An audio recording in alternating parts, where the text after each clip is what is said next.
Welcome back to the Shy City Boys podcast. I am Carl Liza. With me, as always, is Jack Thiel. Now, Jack, before we get started, I have a little joke. You have a joke. I have a joke, yes. What is it about? Okay. Oh, yeah, it's very topical. So, after the Oscars, what did Chris Brown leave with? Oh my Not Chris Brown, gosh. Chris Rock. What does Chris Rock leave with? Wait, okay, repeat it one more time. Okay. What did Chris Rock leave the Oscars with? I feel like I know this actually. Just say it. What is it? A fresh print. Yeah, I wasn't gonna get it. Yeah. Just the good old joke. Jack, how you doing, man? Well, I guess if we're gonna talk about what happened at the Oscars, I want to state that was totally wrong by Will Smith, and that he is that was wrong by him. That was terrible. And if you're gonna be in that type of industry, and he was laughing about it when he said it. So And then I think if Will Smith is gonna protect his wife or whatever, there might be some other people who have done worse damage than Chris Rock and his jokes. Just saying, there's probably other guys who have maybe been in the same bed with her, but doing good. Can't believe it's already the last week of April. Yeah. Or last week of March. My apologies. This is the first week of April. Yeah, it's wild. Now, April, Jack, to start off, Tuesday, Carl, is on a Friday. That is true. That's very concerning for me. Now, Jack, we wanted to start off with the Bulls today.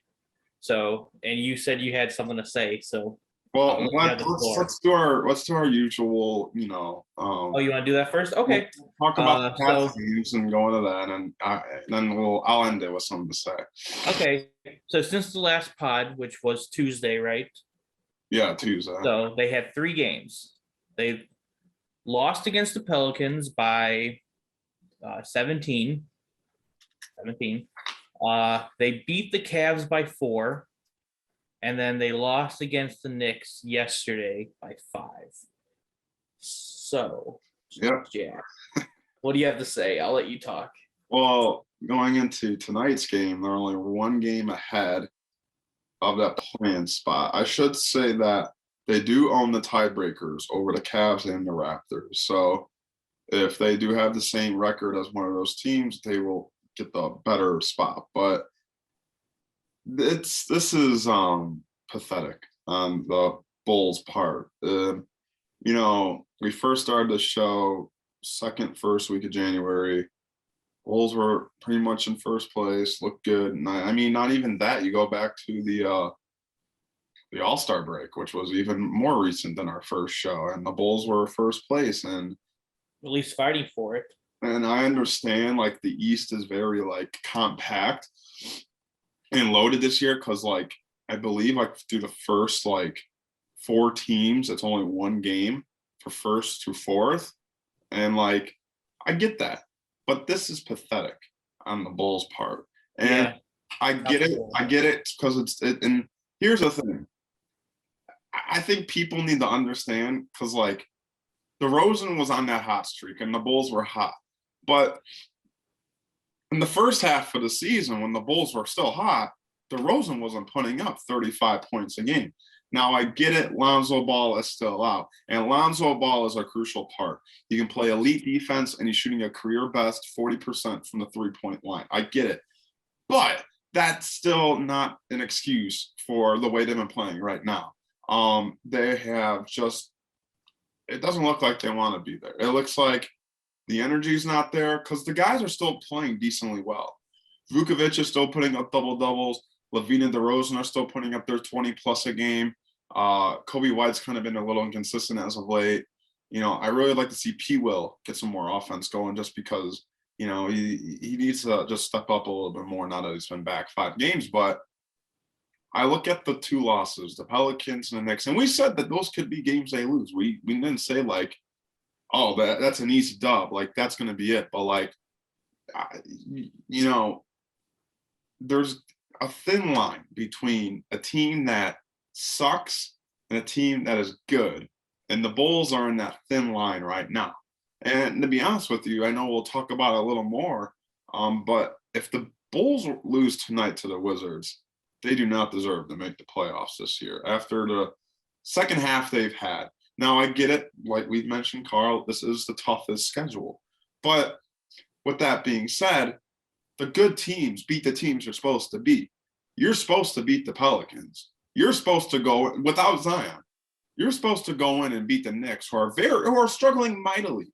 They are not that good. The Knicks, they are not that good. But they go and beat the Cavs, and I don't really understand how they did that, but not able to beat these other teams. But I think we're seeing the offense take a hit, and there is a huge issue with the Bulls, and it's their shooting. They cannot shoot the basketball.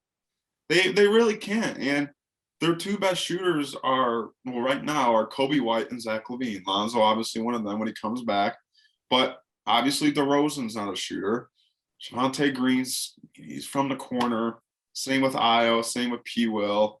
You don't have a guy like who can consistently hit shots, or other than Zach LaVine, I should say. So there's a lot of bigger problems, and I do want to say this on the show that if the Bulls do lose to the Wizards tonight, they should not in my opinion, they don't deserve to make the playoffs unless they beat those 4 playoff teams they have to beat their last 4 games, which is the Heat, Celtics, Bucks, and I believe the Hornets, all at home. So unless they can win all those 4 games, if they lose tonight, I'm having a hard time really convincing myself they deserve a playoff spot. Carl. Yeah, you are correct about the Hornets at home. But I wanted to go back to you talking about Kobe White being one of the better shooters on the team. I saw earlier today his stat line from the past 5 games. It went, I'm not exactly sure, but not in this order, but it was 5 points, 0 points, 23 points, 5 points, and 2 points. That's not going to cut it.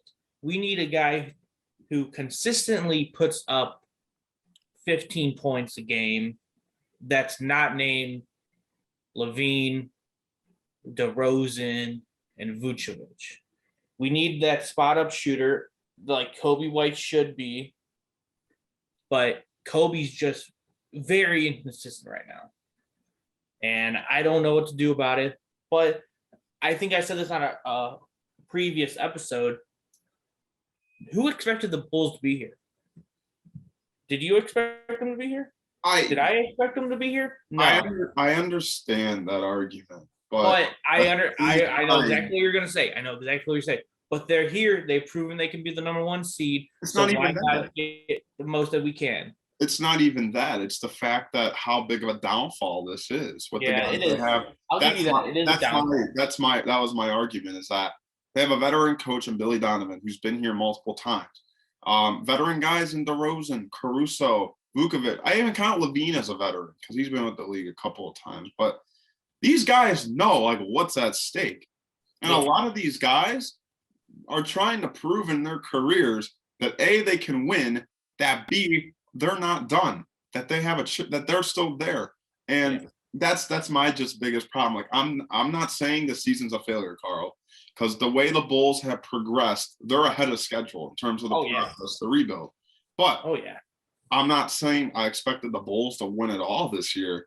But when you're saying going from, and like I said, I understand it's compact, but when you go from the 1st seed to possibly the 8th and 9th, that's a problem. I don't care who you play. That is a problem because we both know the talent the Bulls have. Oh, yeah. Yeah. And just so we're clear, I don't think there's a chance for us to go lower than the 7th. No, we're guaranteed to be in the plan, if anything. Oh, yeah. But I think if I'm doing the math right, we're 4 games ahead of Brooklyn, which is the 8th seed. And we have the tiebreaker over them. We have against Brooklyn? We went 2-1 this year against them. Okay, then we have the tiebreaker. So basically 4.5 games. I think what do we have left? 8 games left? We have 5 and Seven games left. We probably have to go 4-3 to avoid the play-in. Yeah. And So you play the best teams in the East in April. And we're only a game ahead of Cleveland and Toronto. Yeah, okay. Toronto's tied, actually, right? Toronto. Yeah, we're tied with Toronto. Oh yeah, I mean, but we do have the tiebreaker, so and Toronto we are the 5th seed, and we would be playing the red hot Celtics right now, which they do. They are hot, but they did lose Robert Williams for a while, which could be a huge loss. He tore his meniscus, I think. Yeah, so I mean, look, it's not that I'm like the Bulls. I think have the season series over the Celtics too. I think I believe. I'm not 100% sure. I mean, they still play them this year again, but I'm not worried about who the Bulls will match up with in the playoffs because the East are so like it's tight. I'm more worried about if this team has to be in the play-in. I just think of the morale this team loses. Oh yeah. Going from that number, they were the talk of the NBA. Guys were saying, "Oh, this is definitely going to be, my pick to win the finals, like a sleeper pick, I guess I should say." For you to go from that to all the way down, where a team like the Cavs, no disrespect to the Cavs, they are missing Jared Allen, and they're over you. That's not okay. No disrespect to the Raptors, but they're not better than the Bulls. The Bulls have beat them multiple times. So for you to go all the way up, all the way down, and a guy like Zach LaVine, who has been very open about making the playoffs for the first time in his career, playing playoff basketball, not playing 100%, putting his body on the line for this team to have to play in to get in the playoffs. I could just see that morale really go low. And what is already, in my opinion, a low morale team. I mean, they just do not look like they have any freaking energy out there. Yeah, it's not good. So we just gotta wait and see what happens. 7 games left in the regular season, and then we're undoubtedly gonna make the playoffs. So we just gotta wait and see. Yeah. Any other? Oh, let's talk about the upcoming games this week.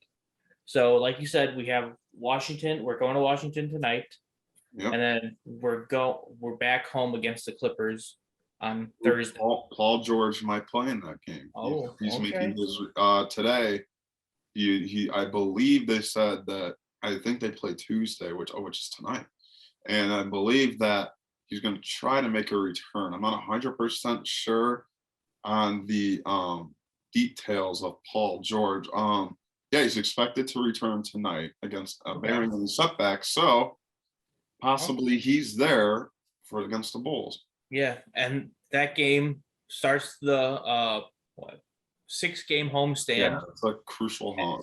And then on Saturday we play Miami, which is a big game, and then our next day of recording, Tuesday, we play Milwaukee. Yeah, I mean, so we need to win at least 2 of those games. I think they've put pressure on themselves. We need to win tonight. We need to win tonight, no matter what. It doesn't matter. Yeah, I understand. Like we've had a hard schedule, but there's been games where we should have easily won. I look at the game last night. We should have won. I look at the last 2 losses. I look at that Kings loss about 2 weeks ago. Yeah. There was another one. 100% sure, but like I understand we play. It's the Hawks. We should have won. Yeah, there you go, the Hawks one. I understand we play a tough schedule. Like I'm not saying we don't, but there have been plenty of opportunities for us to win against, I guess, lower level teams. Yeah. So they've done this to themselves.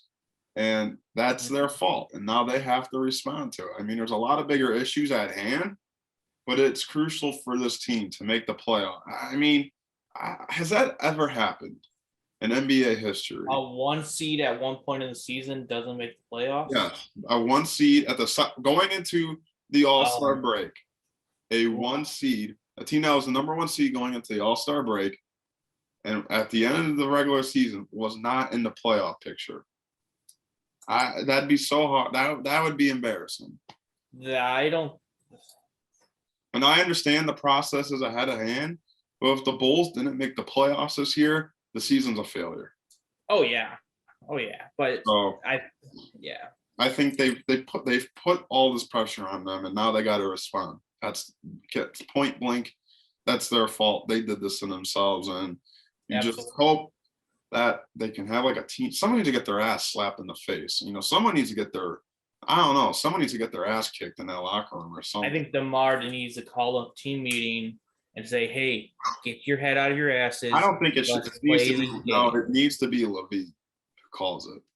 He is the team captain. If there was a team meeting, it needs to be Levine because he wants it. He needs to want this the most out of everyone because he has been with the Bulls as long as probably anyone on the team right now. He's had like, I think before this year, he had like the worst winning percentage since like his draft class, like in terms of like players or whatever. Yeah. So the number one guy who wants this is Levine. He needs to show it. And he needs to go in that locker room and say, you need to fucking put the work in. You need to freaking go put up some extra shots. You need to do this. You need to do that. That's what I need to see from Zach LaVine. He's doing it on the court. He had himself a nice little game last night. He's had himself a couple nice games. And, I think he's turning it up a notch. I think he was preserving his body a little bit because he's obviously not 100%. So he was waiting till the playoffs, to get a little set. But I think there's that sense of urgency where he's like, shit, I got to get this boat going. And he's averaging 26 this month. He's putting the work in. It's not Levine or DeRozan. It's a team thing. Yeah, absolutely. So let's move on from the Bulls. Let's move on to the Bears. As of now, they have 2 second-round picks. So right now, we're going to talk about those picks, and we're both going to choose at 39 and what? 39 and what? 49? Yeah, 39 and 49. So, Jack, who do you want to see the Bears take at pick 39? And who you believe is going to be there? I've been thinking about this. We've had multiple conversations about kind of what the Bears. So first, actually, I want to state this. I won't be shocked if the Bears were to trade and move up to the first round. Okay. But in terms of the 2 second-round picks, I think the Bears in the second round, I think with their first second-round pick, they go with David Bell, a receiver out of Purdue. I think they're still. I agree with that. I think they're still looking to add one more receiver. Unfortunately, I don't think Olave and Wilson will be there for the Bears. I think a lot of teams are going to be targeting receivers. I think Olave goes in the first 15, but I think Wilson is the best receiver in the draft. I think he's going to be the first one. I mean, that's the thing. Both of those guys are first round talents, and I expect teams like Green Bay to be aggressive, especially with a receiver. Another team, maybe like the Jets or the Falcons, maybe, because Calvin Ridley obviously is, gone. Mm-hmm. But so I expect those two. I know we talked about how nice it'd be for them to be together, but I think David Bell will fall as second round. And I think if you're the Bears, him and Darnell on the outside, as long as St. Brown, you can put Pringle and Byard. I don't know if they got him back, but put him in the slots. So I think David Bell goes in that first, second round pick. Okay. I would love to get Olave here. Okay, but I don't think it's gonna happen. I think he's gonna get scooped up by maybe Kansas City, maybe Green Bay. I think Green Bay goes for one. Someone with 2 draft picks in the first round. I think they're gonna take a chance on Olave. I think Wilson is the best. Garrett Wilson out of Ohio State. I think he's the best receiver in the draft. Yeah. I see maybe 5 or 6 wide receivers going in the first round. Yeah, I think there's a. So I think if we can get David Bell at 39, that would be a great a steal in our book. Yeah, and I think he would be the best option there. I don't see any other big time wide receiver at that spot, unless something happens like DK Metcalf, like he slip into the second round. I don't see it happening. No, I don't see it. I think there's a big need for receivers this year, and there's a good receiver class as well. Oh yeah, it's loaded. David Bell any other year would probably be a top 5 wide receiver. I think last This year he year, would have been top 5, maybe yeah, and this year he's a top 15. top 15. Yeah. So we just got to see. Jack, who do you have at 49? All right. I am very excited about this guy. And I Hold really on. Before you say that, this pick can be anything. We Yeah. both want wide receiver at the first one. Second rounder can be, or the second pick in the second round can be anything. I was doing some extensive research and a couple If of mock you, drafts, if and you, I found a guy. It's an offensive tackle. His name okay. is Daniel Faali. I don't know how to spell. I don't know how to say his name, but it's Daniel. It's Faaleele. So Falili. So Daniel Falili, whatever. He is from Minnesota. He is a senior. He comes in at 6'9" and 387 pounds. Wow. He is graded as the number 10 offensive tackle in the draft class. He had one of the best 40-yard dashes and 3 cone drills and board jumps as an offensive tackle. He is very versatile for his height. Like I said, he's 6'9". But he comes in as the number 20. There's a list by Bruce Fettleman. He has a freaks list, and for the draft, he comes at number 29, freakish combination of size and athleticism, a 29-inch vert. He's also put down 30 pounds this season, so he's getting in shape. He did not have any injury problems in his college career. He also is very hard to push around, obviously. So, and he has an extensive rugby background as well. But the biggest problem with him, as much as I love this pick, there is a problem with him. He hasn't played football all too long. He played rugby in high school, and then his first years of playing football were like his senior year of high school at the IMG Academy in Florida.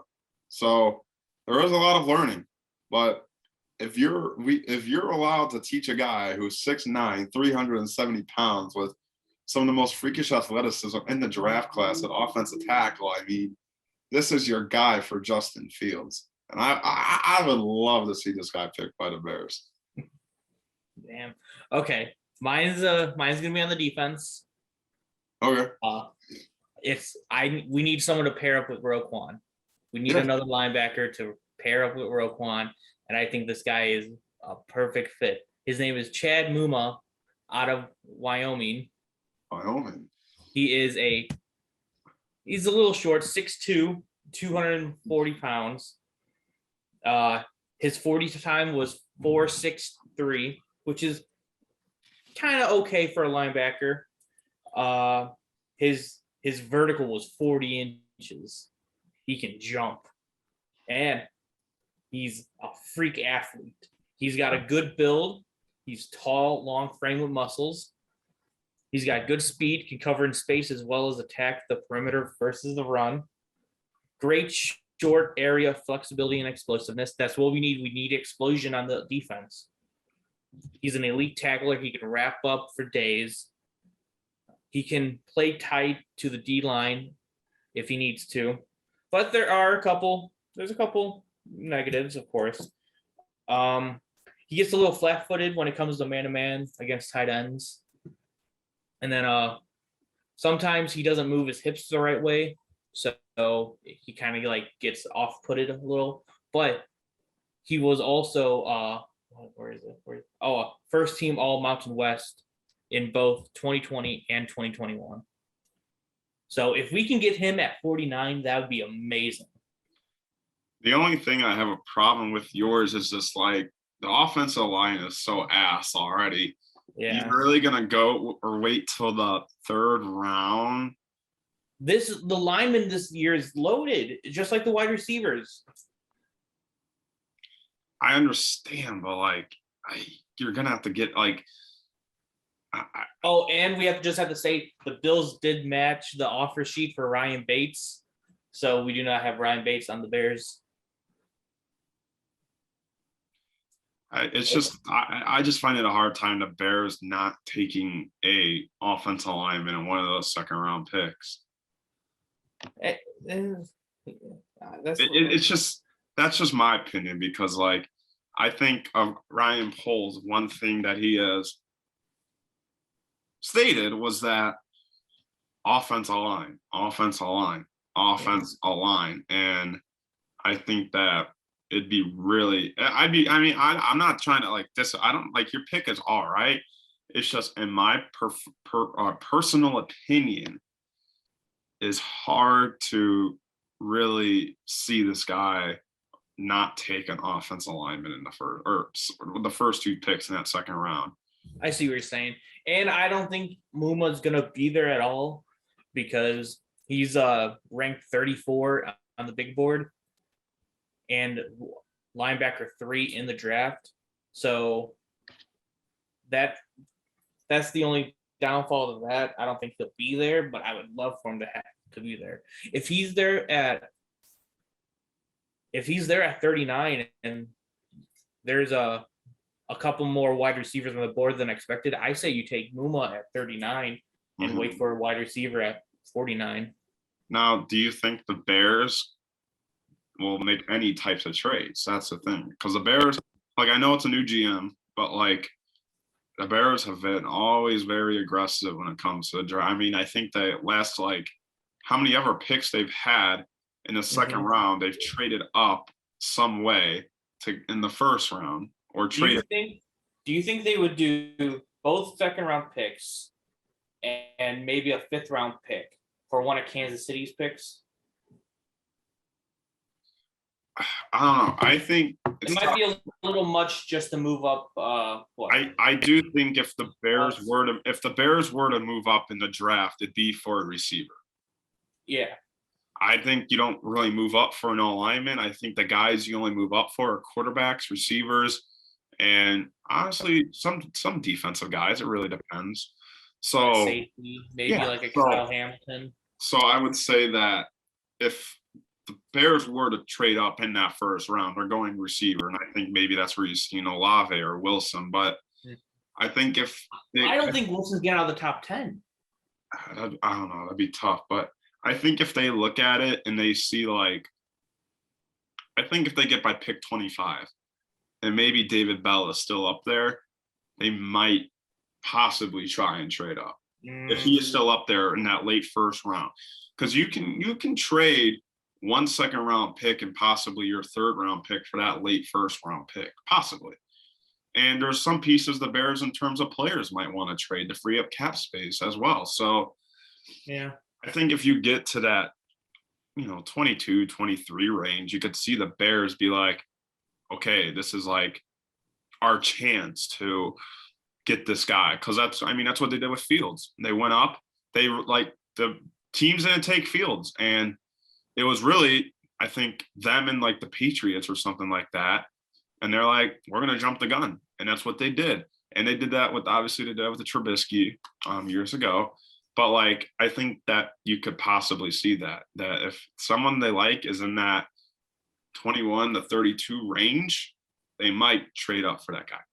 Now, I personally would only move up if we didn't give up in the first round. If we didn't give up another first round pick, and we didn't give up both second round picks. Well, I think that I think if we give up, I don't 39, think if you're going to go up if you're going to trade for a late first round pick, I would not get rid of one of my own first round futures. Yeah. I would give them a second rounder this year, possibly a second rounder next year. Okay. It depends how bad you want that guy, I guess I should say as well. And also, you could also give them a 3rd round pick, but I wouldn't give them both second round picks. That's a lot. That's a lot asking for what, could be a very big draft for the Bears. And I think you got to keep, if you are going to trade up, you got to keep one of those second. Do you see a potential trade candidate like in general or just for the Bears? Just for the Bears. I think you brought up a good point with Kansas City. I think they're comfortable with their team. They know what they got. Like, it's just like they know. Might try to get another explosion. Yeah, and I think that the Bears, And I think, or not the Bears, I think the Chiefs could be like, okay, this guy could be a good second rounder. And they'll be like, we don't need this first round pick. Let's get a second round pick. Bears have an early second round pick. And let's let's get another pick. Let's keep building through the draft, help Mahomes as much as we can with that contract. I also think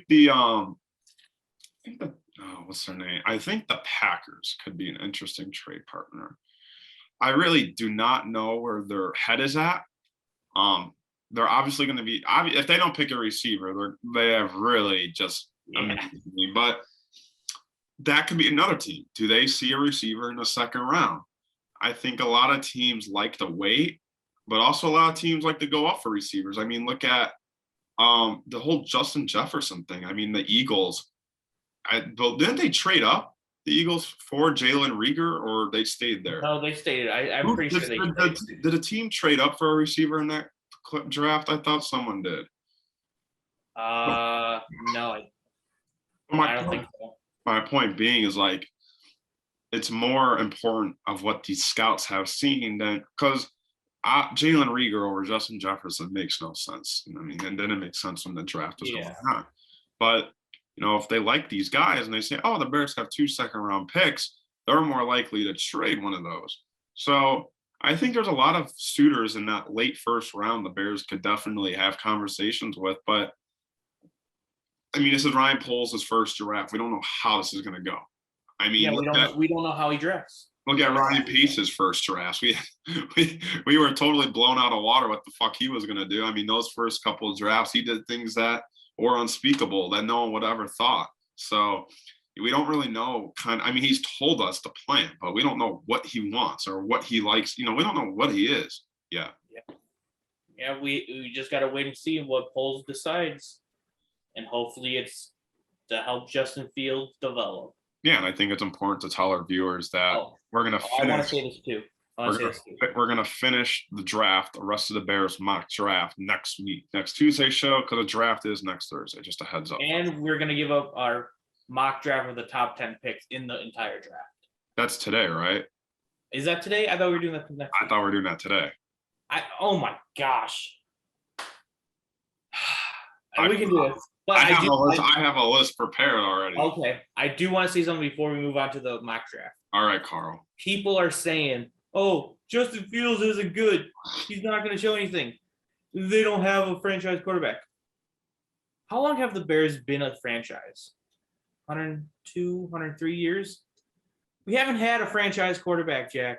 We deserve a franchise quarterback. We've suffered enough through the Rex Grossmans, through the Jason Campbells. I'm not going to put Trubisky's name because I liked him. Through the Andy Daltons. We have suffered enough. We deserve happiness at the quarterback position. We deserve a franchise quarterback to play for us for 10 plus years, put up 4,000 yards a season, put up 40 touchdowns a season, at least 35 touchdowns a season. We deserve it as Bears fans to experience what it's like to have a franchise guy at the helm. Do we not? Oh, Carl, that's very passionate of you. We deserve it. That's probably the most. Justin Fields? Why not Justin Fields? That's probably the most passionate I've ever seen you in the longest time. Thank you. But why not? Why not Justin Fields, huh? I mean, I get it. Like, I mean, Jay Cutler, in my opinion, he's my favorite quarterback, and he is statistically the Bears' greatest quarterback of all time. And what does that say? I know you're. Whoa, Jay Cutler. He gave up on us in that NFC Championship. He gave up. He got hurt. Relax. No, he gave up. Jay Cutler's a great person and a great quarterback. He gives up. Just for one. Okay, you guys know about this play when he was in Miami, and they ran the Wildcat, and he was just standing on the sideline or on the field, just like, I'm not doing this. Like, okay, but let me tell you this: in that same year, he beat Tom Brady on Monday Night Football. Oh, okay. A blind squirrel finds a nut once in a while. Okay, but still, that's impressive, and I'm pretty sure that's the year they won the Super Bowl. Nah, it don't matter. But let's move on. Top 10 picks in the NFL draft. I can go first, Carl, since you were not prepared. Yeah, go ahead, go first. All right, so I'll go 1 through 10, just like normal. I'm not gonna make this like dramatic. I didn't do any trades because that's so hard to like figure out, and I don't really want to mess with it. So with the first pick, the Jaguars are gonna take Aiden Hutchinson out of Michigan. I feel like he's unanimously the number 1 pick in my opinion. He's really good. Heisman finalist, obviously. I feel like the Jags spent a lot of money in the offseason on offense, so they might build on defense through the draft. But the second pick, I have the Lions going for. Oh no! We're not going back and forth. Well, are you ready? Yeah, I'm ready. Oh, okay, then yeah, you can go. I didn't know. Okay. The number 1 pick in the NFL draft, the Jacksonville Jaguars take Evan Neal. Wow, Evan Neal. Evan Neal, number 1. All right. So for the second pick, I have the Lions taking Kayvon Thibodeaux. Oregon. Yeah, Thibodeaux, whatever.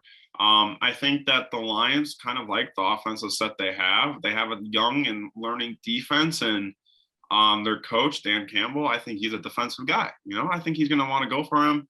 I think he'd be a great piece. They went for Penzi Sewell, another Oregon guy. So, kind of 2 former teammates reconnecting. I have Kayvon going second. With the second overall pick in the 2022 NFL draft, the Detroit Lions take Aiden Hutchinson out of Michigan. He has great bend. He has so much explosiveness on that line. Yeah. He's a Michigan kid. He's got to go number 2. He's got to go. I don't see Jacksonville going defense. I don't see them. They need to protect Trevor Lawrence. The only reason why I thought they go defense is because they spent all that money on offense. They didn't spend enough. They need more offense. Well, they do need more, but they spent a lot. All right. So with the third pick, I have the Texans taking Ikem Ekwonu, tackle out of North Carolina State. I think the Texans' offensive line is brutal, but they have a lot of faith in this David Mills guy. And I think they're going to want to get one of the premier offensive linemen in this class to protect him. So I think, that'd be a decent fit for the Houston Texans. Are we allowing trades? If you want. I didn't do any just because I didn't really think about it. Okay, never mind then. At the number 3 pick, the Houston Texans are taking Kyle Hamilton, safety, Notre Dame. My boy. They need playmakers on that defense, and what better way to start with the best player in the draft, but talent-wise, Kyle Hamilton. Well, I don't agree that he's going to go there, but I can't argue with it. I love it. Kyle Hamilton's my boy. Much love and respect for him. So for number 4, the New York Jets take Ahmad Gardner, secondary, out of Cincinnati. Gardner? Yeah, I think that the Jets, they like their offense. I really think that they have a decent offense right now with the recent signing of CJ Uzomah. And I think they're going to go defense here. I think they need some secondaries to really help out because the defense is just brutal. And Gardner was nothing but spectacular for the Bearcats this year. So I think he goes number 4. Big Sauce Gardner fan. At number 4, the New York Jets take Ike Ekwonu. Okay. Offensive tackle. They need to protect Zach Wilson. Yeah. That's it. Yeah, you're not wrong. Number 5, for the New York Giants, I have Evan Neal out of Alabama. I think overall he's the best lineman, but he didn't have the most impressive combine when you were comparing it to Ikem Ekwonu, who had a very impressive combine. So I have Evan Neal going 5 to the Giants, whether it's Daniel Jones or I don't even know who their next quarterback will be. But, yeah, they need protection. But the 5th overall pick in this draft, the New York Giants are taking Garrett Wilson, wide receiver, Ohio State. Like I said, I don't think he's getting out of the top 10. And at this point, I don't think he's going out of the top 5. He's the best receiver in the draft, and they need more playmakers to surround Daniel Jones. or Baker Mayfield. I forgot Baker. Maybe. Okay. With the 6th pick, this is probably my second most. Now, my most non-biasedly, my second most biasedly exciting pick for the Panthers, quarterback Malik Willis. I love this guy so much. I think this quarterback is the next greatest thing. I think he can be a future All-Pro.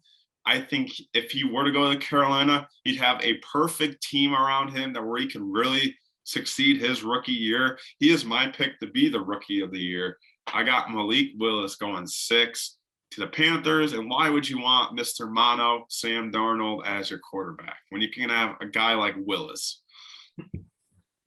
And the number 6 pick in this draft, the Carolina Panthers are taking Sauce Gardner, cornerback. I think they don't like any of the quarterbacks in this draft, at least in the first round. They're going to stick out with Darnold for one more year, or Baker Mayfield. You're really trying to like tease a Baker Mayfield move that just happened. And they're just gonna go defense. Okay. So for the 7th pick of the New York Giants, I'm happy to say this one. One of the greatest safeties of Notre Dame history, one of the greatest players in this year's draft, should have been Heisman finalist if he didn't get hurt. Future Ed Reed 2.0, Kyle Hamilton out of Notre Dame University, the Notre Dame University, will go to the New York Giants at number 7. We trade. Oh my God, you are doing trades. No, Baker Mayfield gets traded to the Giants, but not for this pick. They had like a 3rd round pick, whatever. I don't care. Oh, I thought he actually got traded. No. Oh. But at the number 7 pick, once again, the New York Giants are on the board, and they take Kayvon Thibodeau. Okay. I think he's just born to go to New York in the bright lights. Okay. And yes. All right. So at the 8th pick, I have the Atlanta Falcons going for Derek Singletary Jr. I think that the offense, I think they might go receiver with another pick, but I think Derek is a great secondary out of LSU. They could really use someone to match up with AJ Terrell out of Florida. You got 2 SEC guys running it up on the secondaries for them. I think that they're going to look for defense in the first round and probably explore offense in the other rounds. With the 8th pick in this draft, the Atlanta Falcons select Malik Willis, quarterback. I think they're going to have Mariota there as the gatekeeper and just help Malik Willis. It's going to be like an Andy Dalton thing from last year. It's going to be like the Mike Glennon thing from a couple of years back. It's going to be the Patrick Mahomes to the Alex Smith. It's going to be that.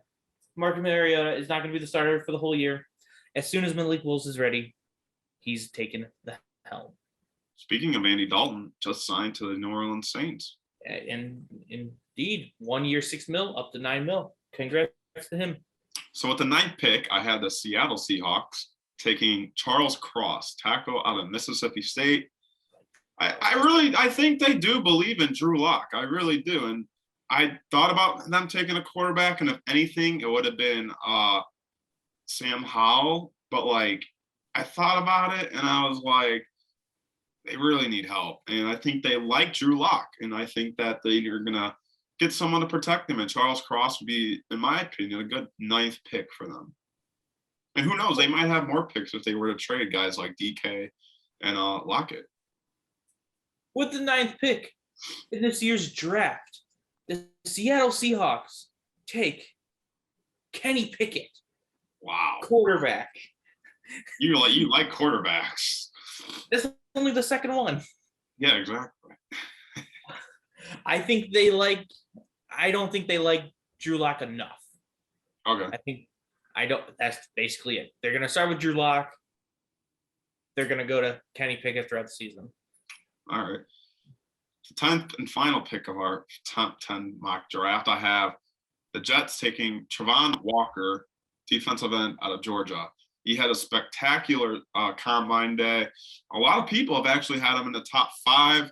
I don't think he is top 5. I think he's top 10. I think the Jets are really going to want to build that defense. I think that with Wait, who do you have him taken? Travon Walker, defensive Okay. end out of Georgia. I think with Quinn Williams, he'd be a good fit. And I think that the Jets, I have them going for Gardner as well. So, you get 2 top 10 defensive picks. I think that they go all linemen in the later rounds. But, I think it'd be hard for them to pass up on a guy like Walker if he's still there. With the 10th pick and the final pick in this mock draft, the New York Jets select Travon Walker, defense. I had the same pick. Oh my God. If you want to go on, we can keep going if you want. No, but I will say this. I know we're not going to go more into it, but I will say this. I am 99. No, that's too much, actually. I don't want to say that. I'm 80% sure that the Vikings will be taking a quarterback with that 12th pick. I think that this is Kirk's last year. I think that they are going to want a new quarterback. No, it's not. That he signed this extension for next year. Oh, Jesus. Well, fully guaranteed. So they're not taking quarterback. Yeah, I haven't traded that position. I was not aware. I thought that was only this year. My apologies. But could they possibly trade that pick for someone that wants a quarterback? I haven't traded that position. You do? I do. Trade. You want to maybe talk about it? The trade is the Minnesota Vikings are trading with the Pittsburgh Steelers. All right. That's actually a. And you want to know who they're taking? Who? Quarterback out of Mississippi, Matt Corral. Wow, you have 3. Wait, did you say Willis's name yet? Yeah, I did. Okay, I was about to say, wow, you had that many quarterbacks over him. I was gonna be shocked. No, he's number 3.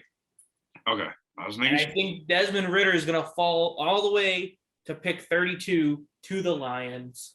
Yeah, I don't think Riddler's got a lot of hype around him coming from It sucks because he's the best quarterback in NCAA football history. No, he's not. History? Most wins. So wait, let me ask you this question since you're saying that. I know you're not a Notre Dame fan. I'm not. But Ian Book has the most wins in Notre Dame history. I don't care. Is he the greatest Notre Dame quarterback of all time? I don't know who the other ones are. Why don't you try Joe Montana for one of them? How many years was he there compared to Ian Book? More than Ian Book? No, I think around the same because Book didn't start his first year. And I don't know. I'm just saying, I understand that, but well, I would take Joe Montana. That's my point. If you're talking about a guy who is gonna transform your franchise and make your team go to that next level, there's 5 guys that can be better than Desmond Riddler at quarterback in this draft. Oh, and just to clarify, at number 11, I have Washington taken Drake London, wide receiver. I actually have that too. I'm not joking with you. I actually have Drake London. I have Drake London over Olave and Wilson. Really? I think Drake London. I've seen 2 games of Drake London because he plays against Notre Dame because he's on USC. This guy is a freak of talent. His ability to get open and catch it's like Cooper Kupp, but taller. So I think Drake London's the best receiver in this class. I think he's second best. Well, obviously. But that's our top 10, maybe 12 round or pick mock draft. Yeah, we'll go into it a little bit more probably next week. Yeah, we'll go. Maybe we might do our 32 round pick, and it might change. Well, who knows? There might be some trades, so we might have to update it. Exactly, and if there is nothing that happens, we still got to update it. I guess, yeah, but we will finish the Bears one for sure next week. Yes, we will go through the 7 rounds of their picks next week. Exactly. So, Jack, Carl, that is the end of the episode. we have one more segment. Didn't you? You forgot. What is that? NCAA. Oh, of course. Yes. Because the next time we film our show, there will be a national champion.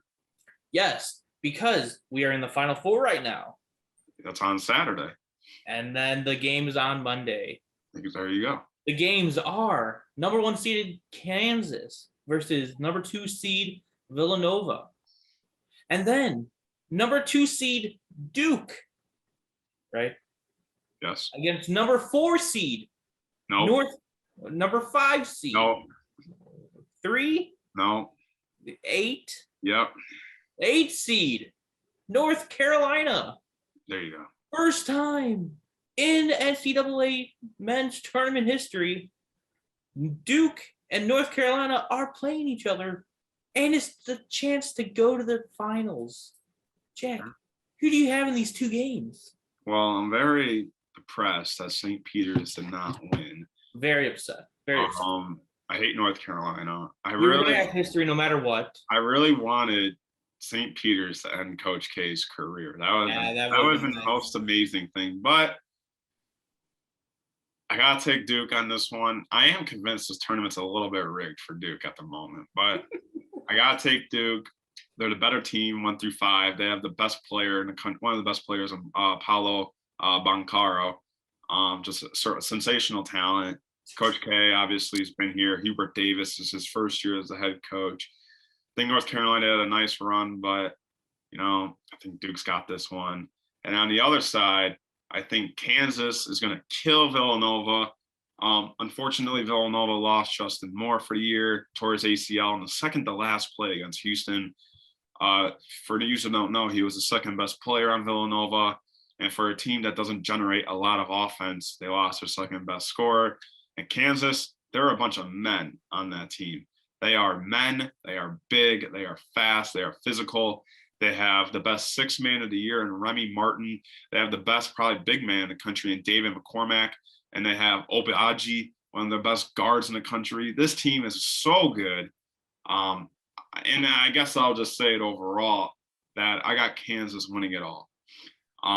Doing a little extensive I put $200 on Kansas to win it all the other day. I'm not lying. But I look at Kansas. I'm very confident they beat Villanova, and then going in that game against Duke, very, very very similar teams, but Kansas has got some goddamn grown men on their team, and they have a lot of guys that are juniors, seniors, and grad students. And what is one thing Duke doesn't have? Veteran players. They're known for obviously freshmen and sophomores. So yes. I got Kansas winning it all. I'm going to say this. If Duke does win it all, this is the 100% obvious that the NCAA is rigged if Duke were to win it all. I don't care. That's Coach K's last year. You can't convince me otherwise. If they were to win it all on Coach K's last year, come on now. Yeah. Okay. Yeah, I got Kansas. Rock chalk. Okay. So this is my pick. Let's hear it. I'm more of a fan of I'm a fan of North Carolina. What? So I think Roy Williams is gonna go one more time in Coach K's heart. Well, Roy Williams isn't coaching anymore. Oh, he's not. It's Hubert Davis. There, though. He is going to be there, but it's Hubert Davis who's a first-year coach. That's fine. Roy Williams is going to be there. He's going to have a knife. He's going to stab it in Coach K's heart. And what the hell? And North Carolina's going to kill Coach K, not literally, figuratively, his career. All right. End him in the Final Four. And then I have Villanova beating Kansas just because I have Villanova in the championship game on my bracket. Even without Justin Moore? Even without his second best player. Oh. Justin Moore, they're going to play for him. They're going to play for his legacy. Oh, my God. Carl, you're getting very nostalgic in this conversation. And they are going to put their entire lives into this game just to get to the finals. And you know what's going to happen in those finals?